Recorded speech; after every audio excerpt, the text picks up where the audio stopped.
Hello जय हिंद। देखिए, आप सबका क्लास ही नहीं आ पा रहा था, थोड़ा करड़ था। तो देखिए, आप लोग सोच रहे थे कि क्लास क्यों नहीं आ रहा था, क्लास क्यों नहीं आ रहा है।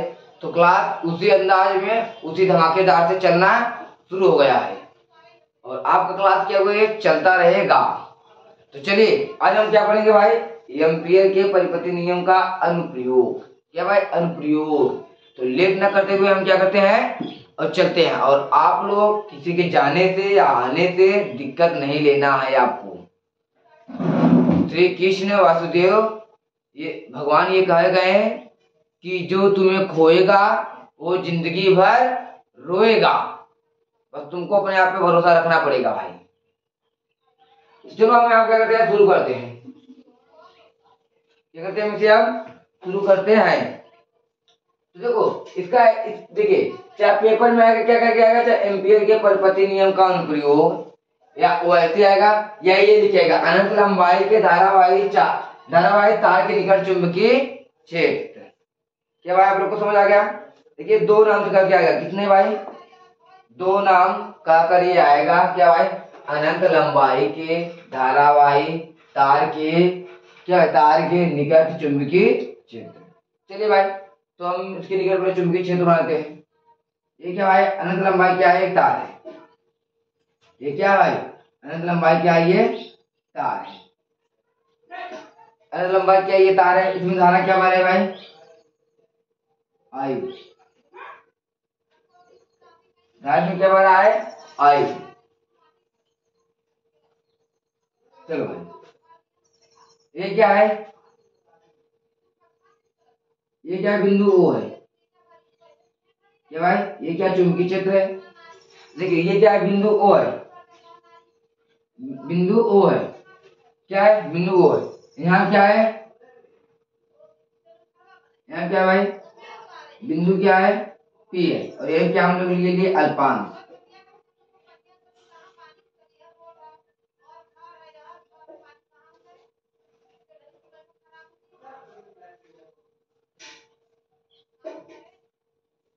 ये क्या है, अल्पांश है। और देखो इससे दूर, यहाँ से यहाँ तक की दूरी क्या है, आर। ये क्या अल्पांश क्या होता है, डीएल। क्या होता है, डीएल। तो चुंबकीय क्षेत्र कहाँ निकलेगा भाई, इधर। क्या निकलेगा भाई, यहाँ पर चुंबकीय क्षेत्र कहाँ निकलेगा, इधर। तो देखो, अगर आपको इसमें कुछ थ्योरी लिखना है तो आप लोग ऐसे लिख सकते हो। क्या लिखोगे, माना माना ये क्या, आई क्या, ये जो तार है क्या भाई, चालक। चालक माने क्या होता है भाई, जिसमें धारा क्या होती है, प्रवाहित होती है। जैसे कि ये लोहा है, तो लोहा में क्या भाई, धारा प्रवाहित होती है, करंट। तो तार है, जो तार में धारा प्रवाहित होती है उसे क्या कहते हैं, चालक तार। तो क्या है, माना एक चालक तार है जिसमें आई धारा प्रवाहित हो रही है, उसके निकट बिंदु P पर चुंबकीय क्षेत्र ज्ञात करना है। इतना निकालना है, इतना लिखना है बस। उसके निकट बिंदु P पर चुंबकीय क्षेत्र ज्ञात करना है, ये इतना ही है। बिंदु O से बिंदु P तक की दूरी क्या है, आर है। क्या भाई, आर है। ये क्या भाई, हमने अल्पांश ले लिया। अल्पांश क्या भाई, डीएल है। अल्पांश क्या है भाई, यहाँ पर डीएल है। और इसमें क्या क्या बारे भाई, धारा क्या बारे भाई, आई। यहाँ क्या बारा भाई, आई धारा बह रही है।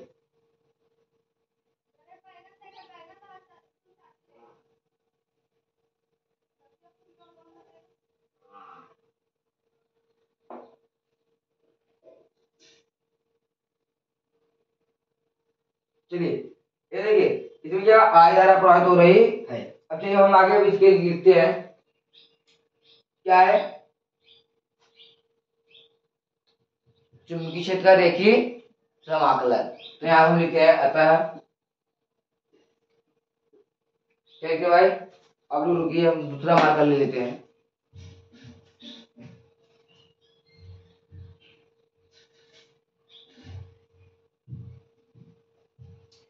चलिए भाई, वो मार्कर चल नहीं रहा है। तो देखो हम लोग यहाँ क्या लिखते हैं भाई, अतः चुंबकीय क्षेत्र का रेखीय, क्या है, रेखीय समाकलन। क्या है, रेखीय समाकलन। चुंबकीय क्षेत्र का रेखीय समाकलन। चलो अब शुरू करते हैं। यहाँ क्या ये क्या देखो यहाँ पर क्लोज इंटीग्रेशन। क्या है भाई? Close integration. क्या है? Close integration.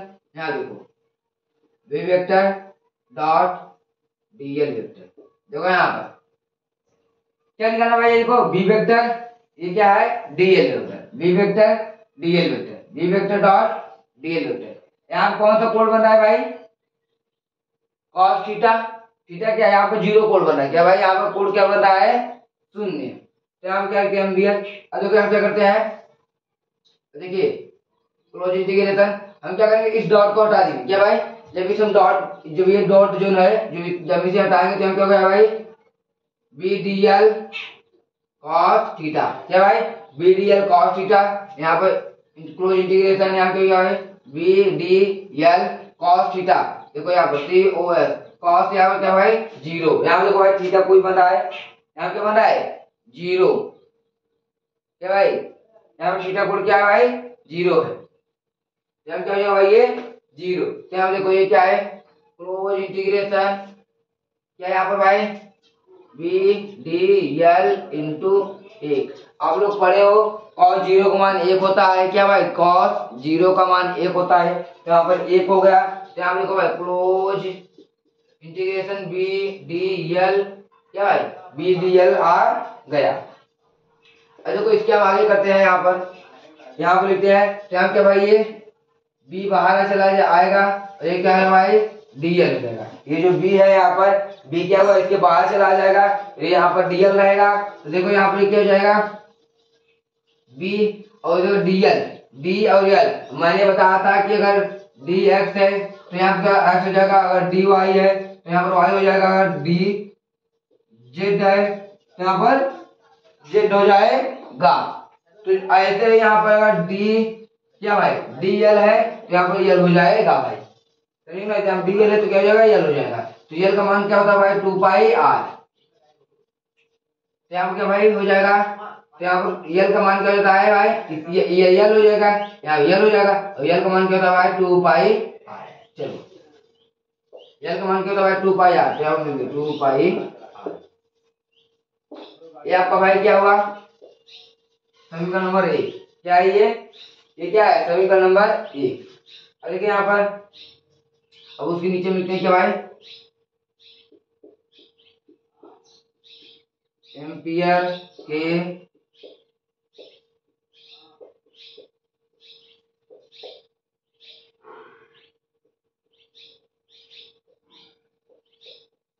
के परिपति नियम से, या परिपति नहीं, एम्पियर के नियम से। चलो एम्पियर के नियम से, चलो यहाँ पर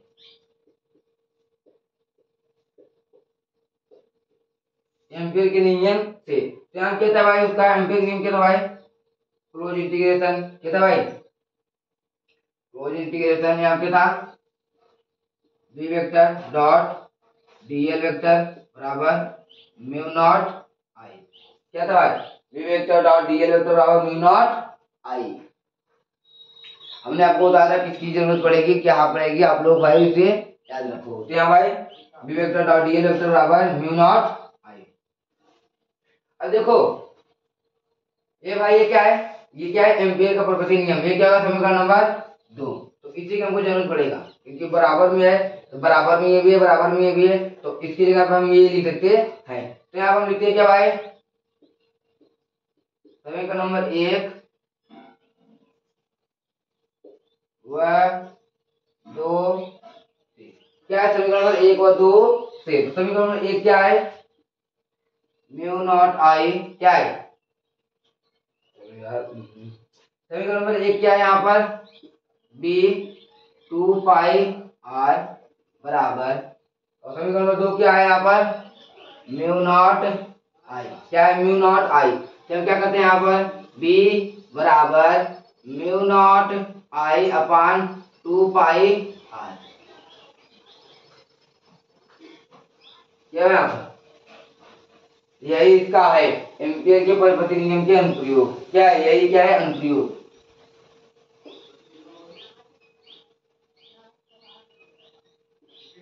प्रति क्या भाई एम्पियर के प्रकृति नियम का अनुप्रयोग है। ये आप लोग को समझ आएगा स्ट्रक्चर। देखिए ये क्या है, एक चालक तार है जिसमें क्या भाई आई धारा प्रवाहित हो रही है। देखो ये क्या भाई यहाँ पर आई धारा प्रवाहित हो रही है, यहाँ पर क्या भाई आई धारा प्रवाहित हो रही है, चालक किसी भाई आई धारा प्रवाहित हो रही है। यहाँ पर एक क्या बिंदु O है, बिंदु O से दूर स्थित बिंदु P पर क्या भाई बिंदु O से दूर स्थित बिंदु P पर चुंबकीय क्षेत्र निकालना है। तो ये देखो ये हमने इसे ऐसे क्यों बनाया था आप लोग जानते हो, क्योंकि ये जो है ना देखिए ये आई धारा है, तो ये जो है ये चुंबकीय क्षेत्र ऐसे ऐसे घूमता है, ऐसे ऐसे ऐसे ऐसे ऐसे। जब ये ऐसे घूमेगा तो चुंबकीय क्षेत्र तो ऐसे ही घूमेगा ना, ऐसे ऐसे, तो यहाँ पर ऐसे ऐसे ऐसे जाएगा भाई। अब बोर्ड में है, बोर्ड में तो हम सीधा बना नहीं सकते, तो हम ऐसे ही बनाएंगे, तो इसलिए ऐसे ये इधर जा रहा है, ये इधर जा रहा है, तो ऐसे तो गोल गोल गोल क्या भाई ये घूम रहा है। तो क्या है डीएल अल्पांश का हमने निकाल लिया, फिर उसके बाद यहाँ पर तरह आ गया भाई। हमने क्या है चुंबकीय क्षेत्र दिया और अल्पांश क्या लिखा, क्या लिखा हमने B vector dot D L vector. तो यहाँ पे जो हमने क्या किया भाई शॉर्ट कट है cos थीटा का, cos थीटा क्या है, यहाँ पे कोई कौन सा कोण भाई cos थीटा 0 कोण बन रहा है, तो यहाँ पर हमने क्या लिख दिया थीटा मान क्या दिया यहाँ पर भाई cos थीटा। देखो आप लोग इधर जान लेना, जहां पर वैद्युत आप लोग को मिला था वहां पर साइन थीटा का उपयोग होता है। कहाँ किसका भाई साइन थीटा का, और जहां पर क्या भाई चुंबकीय क्षेत्र आ गया वहां पर क्या भाई cos थीटा। जब तक आप लोग वैद्युत पढ़ोगे, वैद्युत क्षेत्र की तीव्रता या वैद्युत धारा कुछ भी पढ़ोगे, तब तक आपको क्या साइन थीटा। आप जब लोग चुंबकीय क्षेत्र पढ़ोगे, चुंबक के बारे में पढ़ने लगे, वहां पर क्या होगा cos थीटा का यूज होता है। ये भी आप लोग का छोटी छोटी पॉइंट है, इसे डाल कर लेना, जो डाउट हो उसे क्लियर कर लेना। तो ये आपको समझ आ गया। यहाँ पर एक गुणा हम जब करेंगे तो यहाँ क्या भाई डीबीएल आएगा, तो यहाँ पर भाई बी आ गया डीएल का मान डीएल होता है एल होता है, एल का मान होता है 2 पाई आर होता है। तो यहाँ पर बी 2 पाई आर समीकरण नंबर 1 एम्पियर के नियम से यहाँ पर भी डीएल एम्पियर का दूसरा। देखिए एम्पियर के नियम से, यही एम्पियर का नियम है, इसे याद करना बहुत जरूरी है आप लोग को। म्यू नॉट आई एक का दूसरा होगा, समीकरण 1 और 2 से, समीकरण नंबर 1 ये है, समीकरण नंबर 2 ये देखो यहाँ पर 2 है ना, समीकरण नंबर 1 ये 1 है। देखो बी यहाँ पर हमने बराबर, देखो ये म्यू नॉट ऊपर आ गया, ये क्या इसके नीचे चला गया, ये क्या इसका अनुप्रयोग है। तो आप लोग अपने क्लास में जबरदस्त इसी तरह से जुड़ी रहे भाई। आप लोग ये जो देख रहे हैं ये हमारे प्यारे छोटे छोटे स्टूडेंट है, ये उन लोग की भाई सजावटें हैं। वो लोग यहाँ पर क्या कहते हैं टीचर डे आ रहा है 5 तारीख को टीचर डे, तो वही वो लोग यहाँ पर मनाएंगे। और टीचर डे हम किस लिए मनाते हैं, किस लिए मनाते हैं भाई आप लोग उसे कमेंट में बताएं। और उस दिन एक महान पुरुष का क्या भाई जन्म दिवस है, किसका डॉक्टर सर्वपल्ली राधाकृष्ण का।